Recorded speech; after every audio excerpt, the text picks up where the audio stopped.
What if Superman was sent to Coruscant instead? Let's explore the depths of this scenario in the video. Deep in the far reaches of the Rao System of the Andromeda Galaxy, a planet crumbles in on itself, before a crack of blinding light reaches out to the limitless ends of the universe. From that ruined planet, a shimmer of hope streaks through the star-speckled black of space. That shimmer is pulled through time and warped in the void until it reaches another planet, one far, far away, where it crashes down, witnessed by the local denizens. Senatore Sheev Palpatine stares at the crash site where something smashed through a building in Coruscant's lower district. He pushes past the gathering crowd and heads inside. Thankfully, the house's owner isn't here, leaving him alone. Palpatine keeps a tight grip on his hidden lightsaber, just in case. At the center of the room is a massive crater. As he approaches, Palpatine expects to find a monster or a bounty hunter or something worse. However, it is nothing more than a simple escape pod. He slides down the edge of the crater, and after a moment to examine how it works, opens it. He finds an infant nestled in the pod that begins to cry and flail his arms. Despite the boy's apparent helplessness, the Sith Lord feels immense power within this child, power the likes of which he's never felt before. He scoops the boy up in his arms and makes his way back to his home. As he pushes through the onlookers, the boy bundled in a bright blanket, the realization that this boy could be useful even without force powers dawns on him, and he decides to raise him in secret. From a young age, Superman performs feats of incredible strength, flies, and unleashes icy breath or fiery sparks from his eyes. Palpatine watches all of this with growing excitement. Even though he will never be a Sith Lord, he is still one of his greatest assets in controlling his allies and enemies. He makes sure that the boy's existence is kept secret for years, as Palpatine only wants to reveal the young Kryptonian when the time is right. Until then, he continues to teach Superman to understand his powers and to ensure that he will be utterly loyal to him. He also trains him to be a loyal servant of the Republic.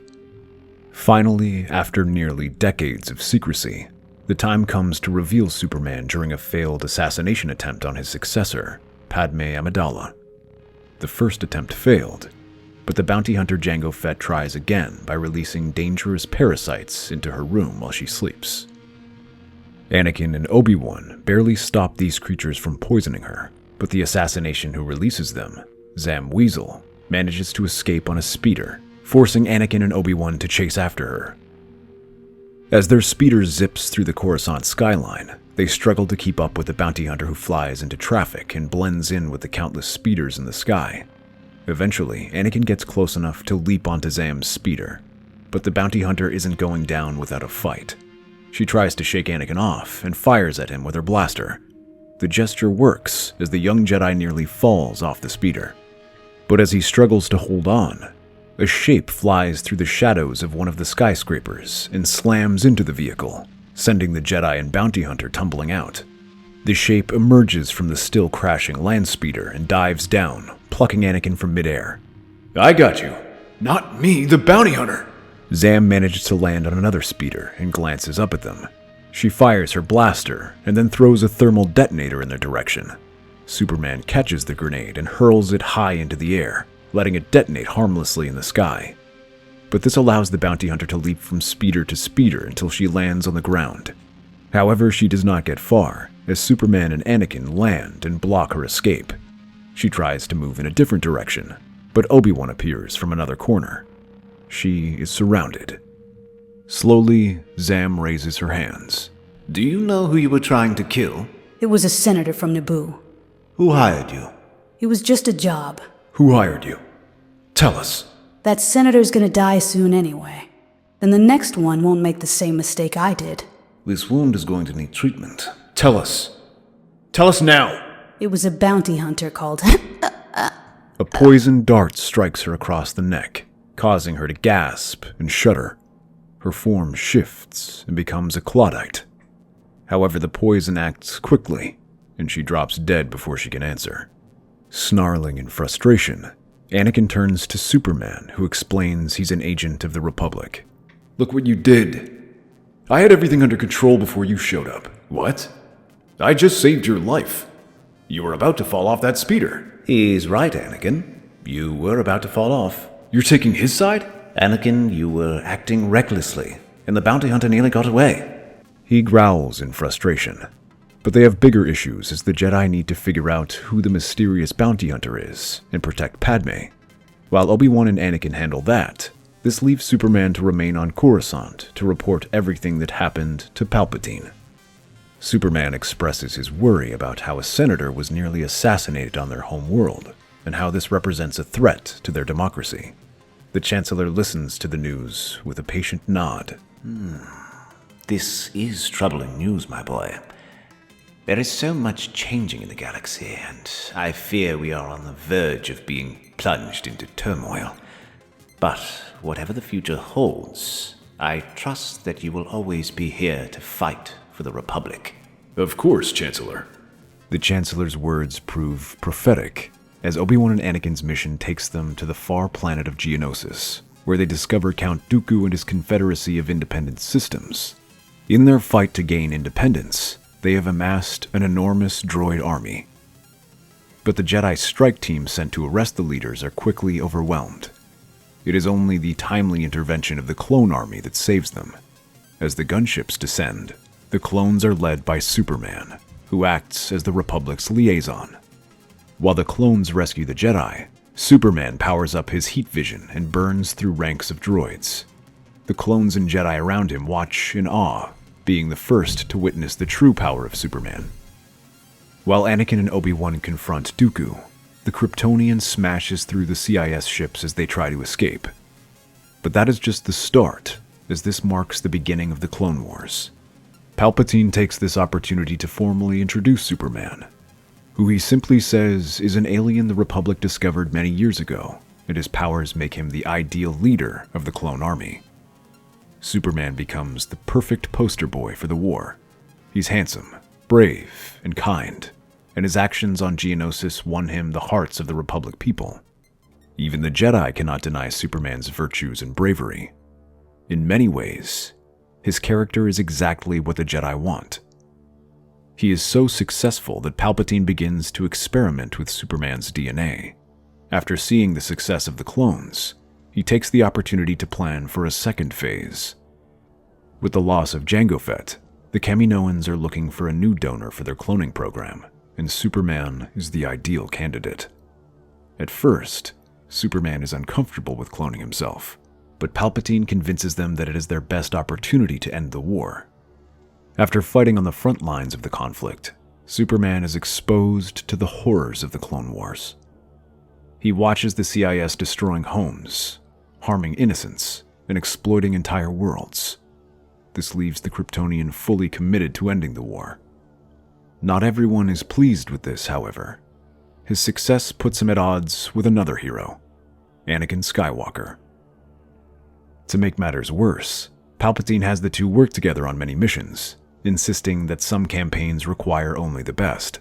But while they can work together, Anakin's resentment of Superman becomes well known, and Palpatine uses his jealousy to fuel his fall to the dark side, saying that he is just a soldier doing his job, but it's the Jedi who should be taking care of their own.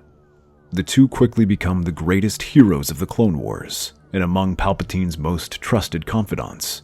That is why both heroes rush back to his side when they hear that Palpatine was nearly assassinated by Fives. Although the authorities will handle the situation, he secretly tasks the two of them to track the clone down and eliminate him. Superman zips through the city, using his enhanced senses to search for signs of the clone, while Anakin consults with the 501st for any signs of him. The first to find anything is Superman, who learns from some clones in a bar that Fives was heading down to the lower districts. The superhero flies through the area, and eventually corners him in a warehouse. Fives leaps back and pulls out a blaster. Stay back. I'm warning you. We both know that won't work on me. Why did you attack the Chancellor, Fives? Fives fires a shot, but the blaster bolt bounces off his skin. Superman rushes at him before the ARC Trooper can blink. He takes the blaster from his hands and shoves him back. Now I'm going to ask this again. Why did you try to kill the Chancellor? What? I wouldn't. No, that's not true. He tried to kill me. Now he sent you to finish the job. Calm down, soldier. No one's going to hurt you. Sir, you have to understand. They say you protect the innocent and stand up for those who can't stand up for themselves. Superman freezes as the words sink in. Not just his words, the desperation in his voice. It's the same terror he hears from countless civilians all across hundreds of worlds. He lowers his fists and takes a deep breath. You're a soldier, Fives. We all have to follow orders. I'm willing to follow orders, sir, but I want to make sure I'm making my own choices. There are chips in our troopers' brains. Organic chips, built into our genetic code to make us do whatever someone wants. Even kill the Jedi. This revelation leaves Superman speechless. He stares at the clone, trying to see if there is a lie or not. He remembers the Chancellor's plan to clone him. This could change everything if it's true. Do you have proof of this? Fives tilts his head to show the scar where he had the chip removed. I had mine removed. You can see the marks. Superman activates his X-ray vision and looks at his brain. He can see the looks of surgery around that area. It's not much, but it is proof of something. Slowly, Superman holds up the blaster and offers it to Fives. All right. I believe you. We should look into this. What do you suggest we do? Camino. We should head to Camino and get more information. Before the two can leave, a figure appears by the door. No, you're not going anywhere. Anakin, listen. Fives has information that could be crucial. I believe we should investigate. If these chips are real, it means our entire clone army could be compromised. Fives, this is crazy. You're risking everything on a hunch. It's not a hunch. I've seen the evidence with my own eyes. The chips are real. We have to do something before it's too late. Even if that's true, we have protocols. You can't just run off to Camino without authorization. I never realized Anakin Skywalker was one for protocol. Anakin's face darkens, his hand inching towards his lightsaber. You think you know better than us? Better than the Chancellor? I'm not here to undermine you, Anakin. But I have to do what is right. We both want to protect lives. Let me do this. Rex subtly moves his hand to his blaster, eyes flicking between Anakin and Superman. Superman, sensing the tension, takes a deep breath and looks at Fives. In a blur of motion, Rex whirls his blaster and fires a stun round at Fives. Superman moves, grabbing Fives and shielding him with his body. Anakin ignites his lightsaber and rushes at them. Superman feels a blow striking across his back and whirls around, his eyes glowing red. Rex fires a few shots, but Superman's quick reflexes allow him to dodge them as he leaps back, still carrying Fives. As he retreats, he fires his heat vision on Anakin, who deflects it with his lightsaber, redirecting the laser across the room and shattering crates and supplies in half. Anakin begins to advance, raising his lightsaber, but his momentum is slowed as Superman picks up some crates and hurls them at him. The Jedi moves back and forth, dodging each one, but the last grazes his side and causes him to stumble. Superman takes this opportunity to fly through the roof, taking Fives with him. As the dust from the wrecked ceiling clears, Anakin contacts the Chancellor to report the loss. Chancellor, Superman has gone rogue. He believes Fives' conspiracy theory and is planning on heading to Camino to try and investigate. I was worried about this. Superman has always been too naive for his own good. I'll inform the Camino garrison immediately. No. We cannot risk angering the Caminoans or letting this information become public. It may harm morale. Anakin, you must handle this situation yourself. Fives and Superman approach Tapoka City under the cover of a storm. The two are soaking wet as rain beats down upon them, but neither one seems to notice as they approach a landing pad just as a patrol leaves. The two sneak through the facility, using Five's knowledge of this place and Superman's powers to stay one step ahead of the guards. Still, the data centers are deep within the city, and the trip there only leaves the two more tense. Everything hinges on this mission, assuming that they are correct. This way, sir. The main databank should be just ahead. The two make their way through the labyrinthine corridors, finally reaching the central databank. Fives begins hacking into the system, his fingers moving swiftly over the controls. Just a few more seconds. Superman, using his enhanced hearing, picks up a faint communication from the passing guards. He hears about a ship being asked to identify itself, and that it belongs to the 501st. Fives, we have a problem. Anakin and Rex are on the way. I'll buy you some time. Get the information we need. I'll get it done, sir. Just be careful. Superman nods and heads back towards the entrance, steeling himself for the potential confrontation. He cuts the two off as they are walking on one of the open bridges. As they approach, the general and his captain draw their weapons. Superman doesn't budge and continues blocking their path. Superman, stand down. The Chancellor has ordered your arrest. Anakin, please. There is more to this than either of us could realize. We have to learn the truth. I'm done listening to you. Without warning, Anakin lunges forward, lightsaber slashing towards Superman. The Kryptonian deflects the blow with his arm. He winces as the lightsaber burns his flesh, but has a harder time doing any real damage. Anakin, I don't want to fight you. He shoves him back and barely dodges blaster shots from Rex.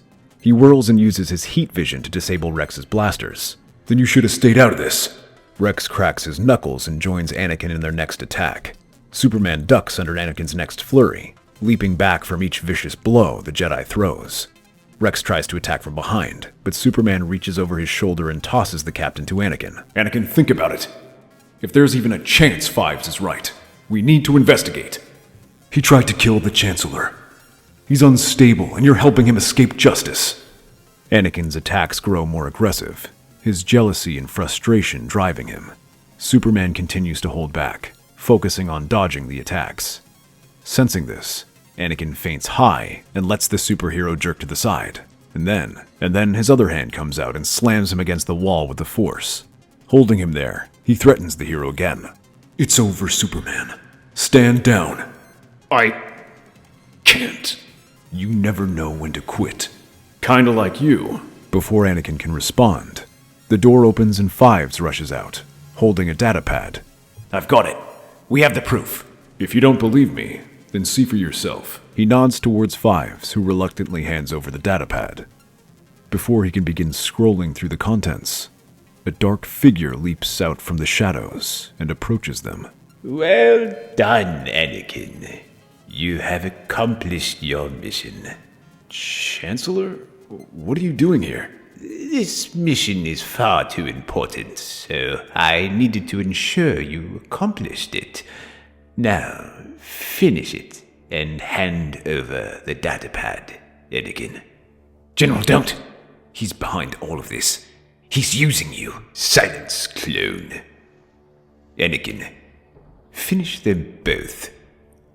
Anakin turns and prepares to hand over the datapad, but his body stiffens as he hesitates.